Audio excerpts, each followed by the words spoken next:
So I Yes. just want to start off by saying this caveat, all right? I'm not a home improvement specialist. I'm just a digital marketing specialist. Yeah, okay. I just want to give you the caveat, right? But what I did was that I did some research in terms of what are the probable captive market for home improvement, especially post RMCO, right? So I actually have this report here that I actually researched, which is called the Euro Monitor International Report. Have you heard of this report before? No.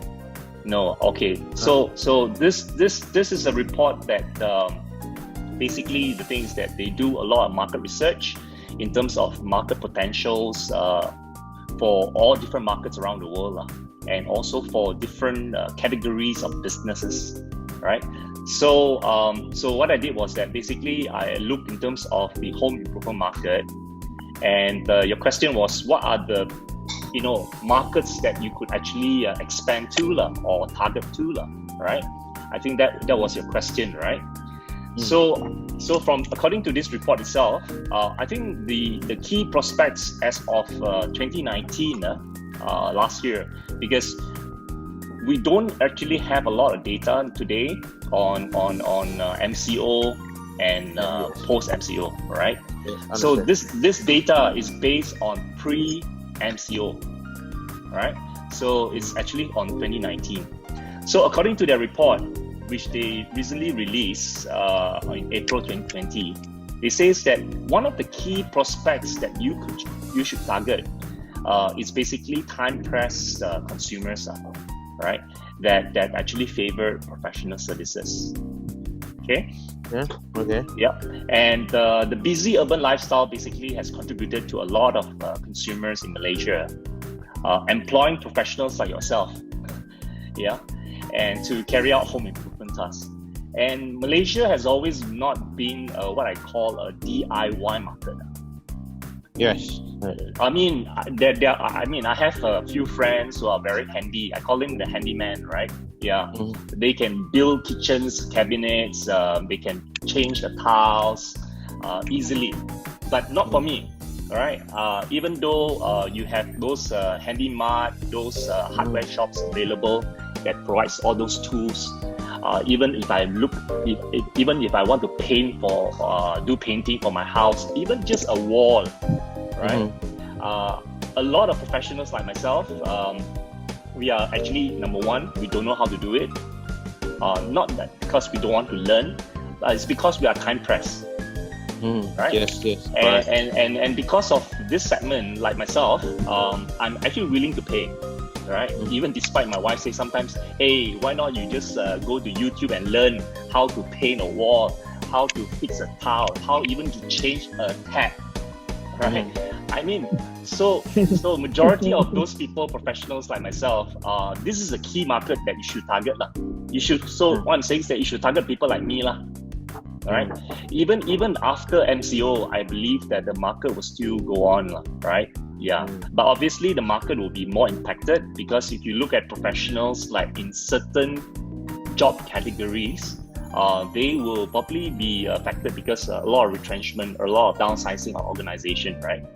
So this COVID-19 is not just happening in Malaysia, but it's happening around the world. So regardless, whatever market you go to, we must understand that the social economy market is going to be very, very affected, right? It's going to be very, very soft, But in the same in the same breath that I say this statement, I think the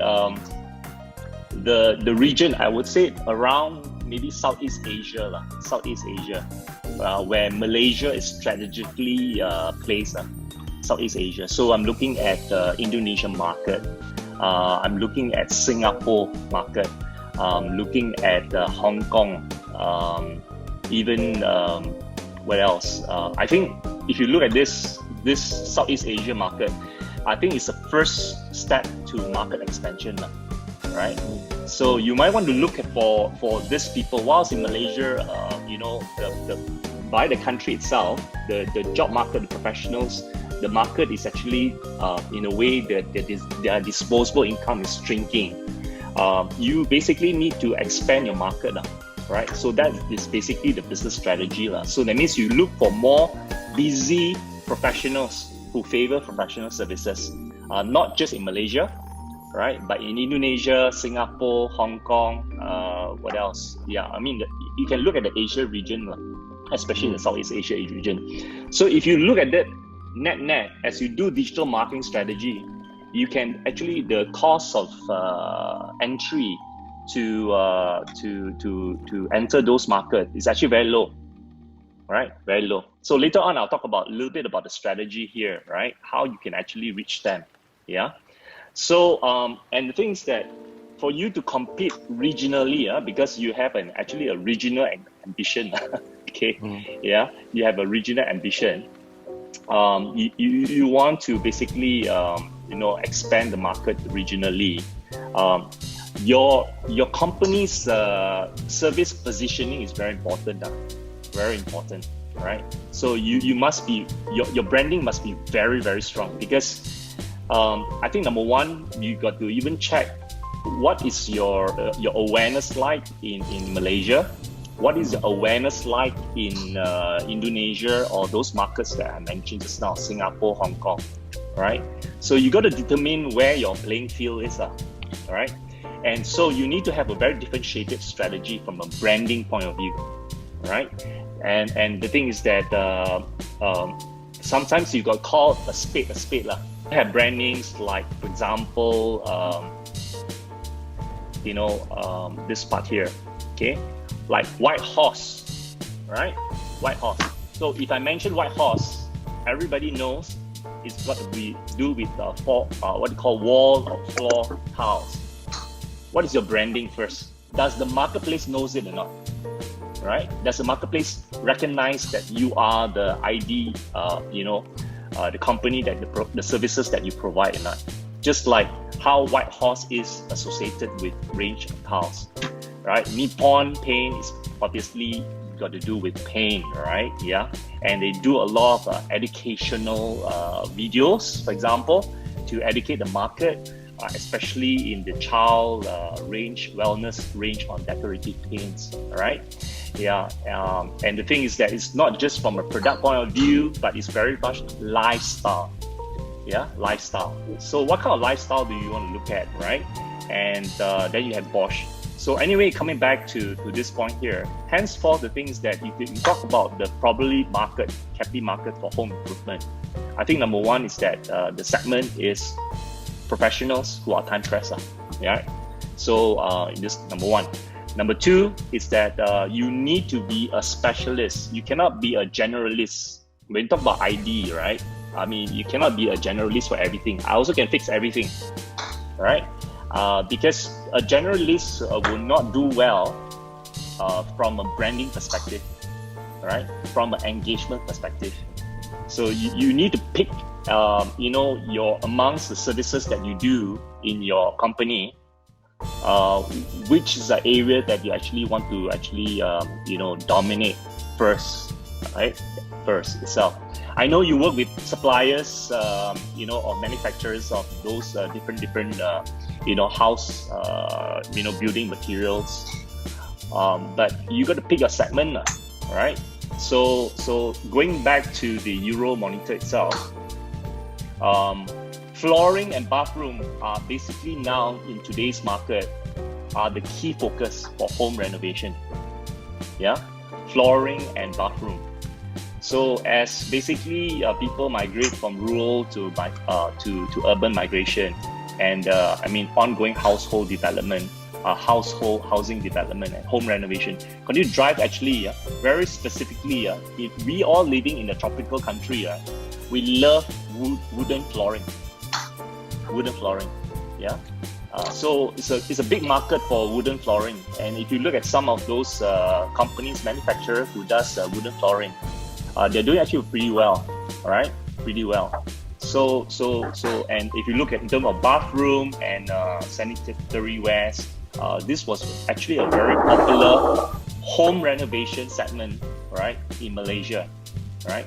So again, I say, wooden flooring it's something that it's very good, right? Very good that you want to consider putting as a upfront or your positioning offering of the services, right? Yeah. Then later on you can actually do the other stuff. So the second part is basically innovation in paint, house paint, right? So it's not just to brighten the room, but it's also to understand the psyche, right? Especially for young parents with kids. I don't know about both of you. When I was young, as a young parent, all my three boys, my young boys were staying in my room, sleeping in my room. I only managed to kick them out at the age of 12 years old, right? And it's such difficult, right? Because I got to pretty up the room, and making sure they have a nice color, decorative, and all this to make it that place is really so nice. So and the things that as a parent, I'm also worried about, the odor that's emit out from the paint, for example. So actually, what for example, Nippon as a brand, as a company, they understand the need.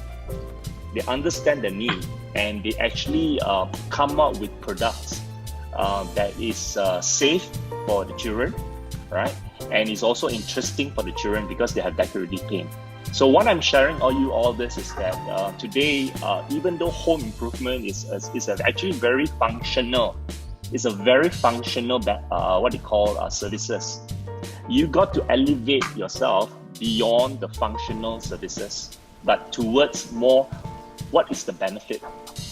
So the benefit maybe it's not just having a brighter, nice looking room, but it's safe for the kids, for example, right? It's safe for the things that, for example, it doesn't have odor, but yet it's very decorative.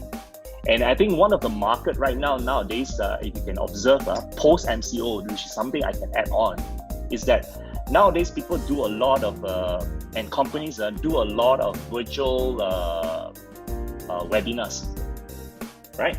So you can see, right, when they do a virtual webinars, like for example, Ben, if you want to be professional, right, Ben, and even Ken, you wouldn't want to use your background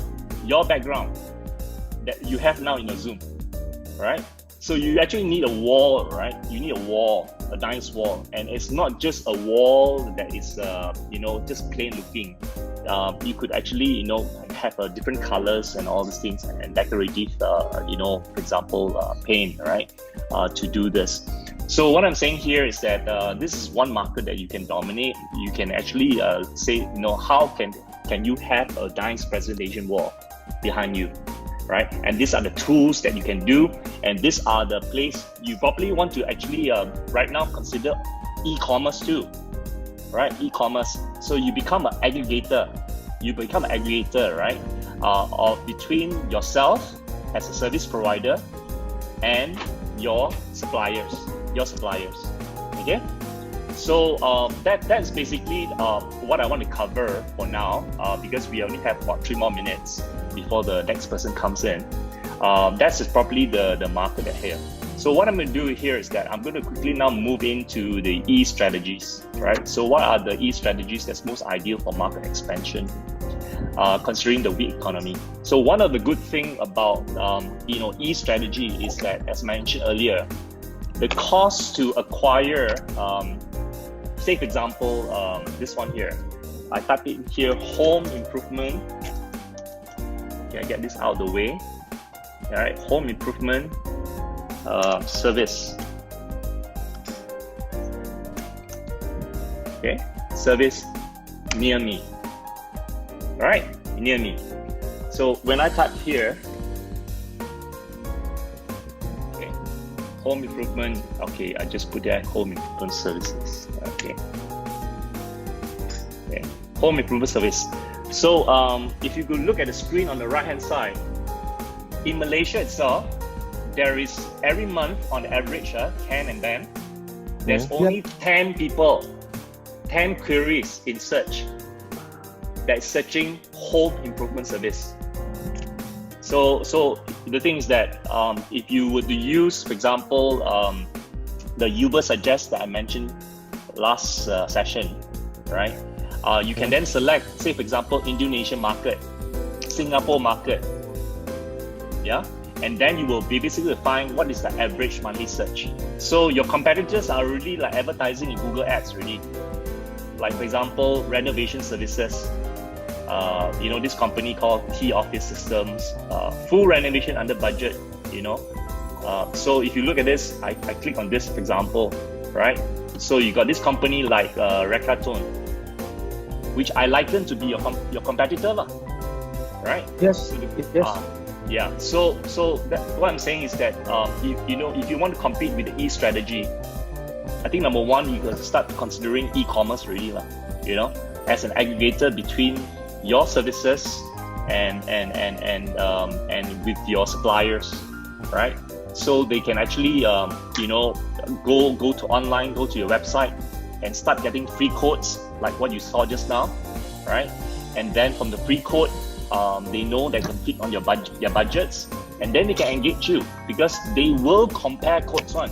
They will compare codes. So then if you look in terms of this at the bottom here, this is basically all the strategies that you can do for your improvement marketing strategy. So the website design, I've given you in detail, right? How to design your website. I talk about SEO, I talk about content marketing, pay-per-click, and email advertising, email marketing. So these are the 5 strategies that you want to have. So what I'm going to do right now, Ken and Ben, is that I'm going to copy this website URL, which contain all this information, and I'm going to put it in the chat room, right? In the chat room, so that you can actually access it